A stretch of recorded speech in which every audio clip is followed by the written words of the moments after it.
সকলকে স্বাগতম জনাইছোঁ। আজি আমি আলোচনা কৰিম ভাৰতবৰ্ষৰ ইতিহাস। 1900 চনত কি কি কাৰ্য সংঘটিত হৈছিল। প্ৰথমে চাব গ'লে 1900 চনত ভাৰতবৰ্ষৰ কাৰ শাসনৰ অধীনত আছিল আৰু সেই সময়ত ভাৰতৰ ভাইচৰয় কোন আছিল?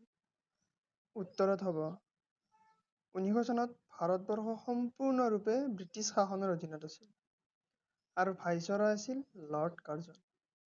এইটো মনত ৰাখিবলগীয়া প্ৰশ্ন, পৰীক্ষা সময়ত আহিয়ে থাকে। আৰু দ্বিতীয় প্ৰশ্নলৈ 1899 আৰু 1900 চনত হোৱা ভাৰতৰ বিখ্যাত প্ৰাকৃতিক দুৰ্যোগটো কি? এইটো বহুতেই গুৰুত্বপূৰ্ণ প্ৰশ্ন। উত্তৰত হ'ব এক ভয়ংকৰ আৰু ব্যাপক দুৰ্ভিক্ষ। ইয়াক স্থানীয়ভাৱে 56 দুৰ্ভিক্ষ বা 56 অকাল বুলিও জনা যায়।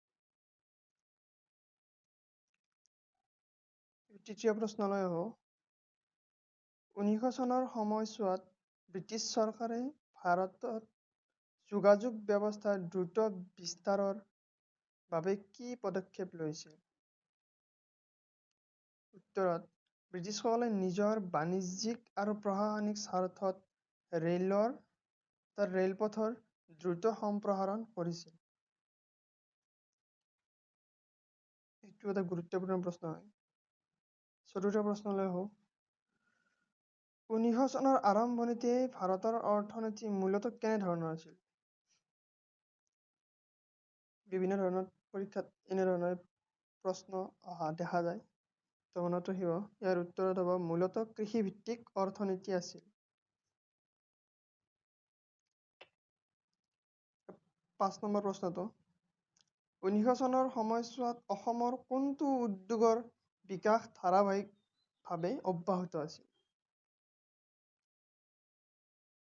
তো অসমৰ কথা ক'লে অসমত বিখ্যাত চাহৰ বাবে হয়, তো চাহ উদ্যোগৰ কথাই উত্তৰত কোৱা হৈছে। লৰ্ড কাৰ্জনে 6 নম্বৰ প্ৰশ্ন লৰ্ড কাৰ্জনে 1900 চনৰ দুৰ্ভিক্ষৰ পৰ্যালোচনাৰ বাবে কাৰ অধ্যক্ষতাত এখন দুৰ্ভিক্ষ আয়োগ গঠন কৰিছিল? উত্তৰত হ'ব ছাৰ এণ্টনি মেকডনাল্ড। তেওঁৰ অধ্যক্ষতাতে 1901 চনত এই আয়োগ গঠন কৰা হৈছিল। 7 নম্বৰ প্ৰশ্ন 1900 চনত পঞ্জাৱৰ কৃষকসকলৰ মাটি সুৰক্ষিত কৰিবলৈ কোনখন আইন পাছ কৰা হৈছিল? এইটো বহুত গুৰুত্বপূৰ্ণ প্ৰশ্ন হয়, তো সকলোৱে মনত ৰাখিব। আৰু উত্তৰত হ'ব পঞ্জাৱ লেণ্ড এলিয়েনেশ্যন এক্ট। এইটো মনত ৰাখিব। এবাৰ 8 নম্বৰ প্ৰশ্ন 1900 চনৰ এপ্ৰিল মাহত উত্তৰ ভাৰতৰ আদালত আৰু চৰকাৰী কাম-কাজত উৰ্দুৰ সমান্তৰালভাৱে কোনটো লিপি ব্যৱহাৰৰ অনুমতি দিয়া হৈছিল? উত্তৰ হ'ব কি? দেৱনাগৰী লিপি আৰু হিন্দী ভাষা। মনত ৰাখিব এইটো প্ৰশ্ন।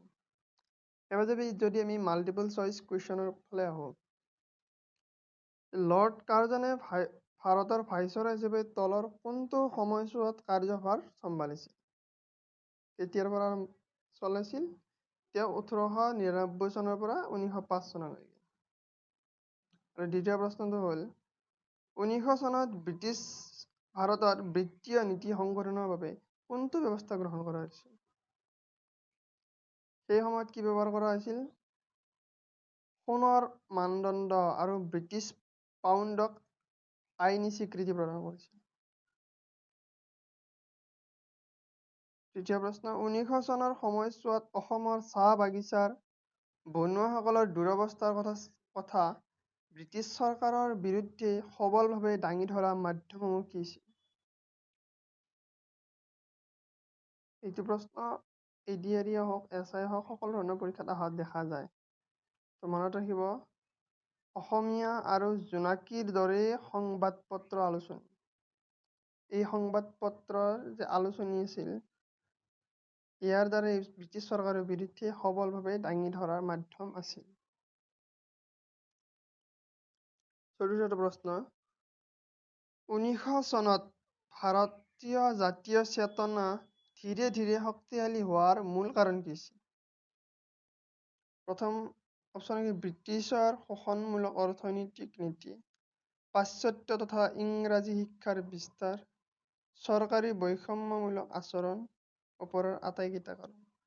উত্তৰত কি হ'ব? ওপৰৰ আটাইকেইটা কাৰণ। আৰু এই বস্তুটো মনত ৰাখিব লাগে যে যদি পৰীক্ষাত ওপৰৰ আটাইকেইটা বুলি আহে তেতিয়াহ'লে 80% সেইটোৱে উত্তৰ হোৱাৰ সম্ভাৱনা থাকে। তো মনত ৰাখিব। আৰু এইটো এটা নতুন চেনেল হয়, আপোনালোকে ছাবস্ক্ৰাইব কৰি ল'ব।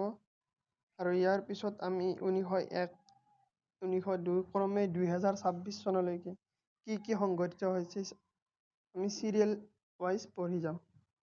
তো সকলোৱে ছাবস্ক্ৰাইব কৰিব ল'ব। ধন্যবাদ।